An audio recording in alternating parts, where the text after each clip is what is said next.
ఓం నమ శివాయ. మీకు గుప్త నిధుల గురించి ఎక్కడెక్కడో తిరిగి నిరాశ చెంది ఉంటే ఒక్కసారి పెద్ద నెంబర్కి ఫోన్ చేయండి.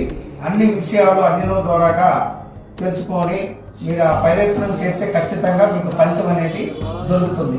అలాగే అందరిలాగా గుప్త నిధుల గురించి అందరూ పోలేరు.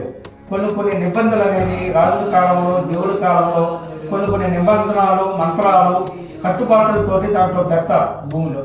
ఆ భూమిలో పెట్టిన తర్వాత ఏమేమి మంత్రాలు పెట్టారని చెప్పి చూసి అంజనం వేసుకొని సర్వాంజనం అంటే అందరి దగ్గర ఉండదు. అది అఘోరాలతోటి, నాగసాధులతోటి వాళ్ళ దగ్గర కలిసి చూసుకొని ఏ మూల ఉందా, ఎక్కడ ఉందా, ఏ లోతులో ఉందని చూసిన తర్వాతే కొన్ని మంత్రాలు అనేది తీసేసిన తర్వాతే ఆ గుప్త నిధులు అనేది వేటుకొచ్చేంత అవకాశాలు చాలా వరకు ఉంటాయి.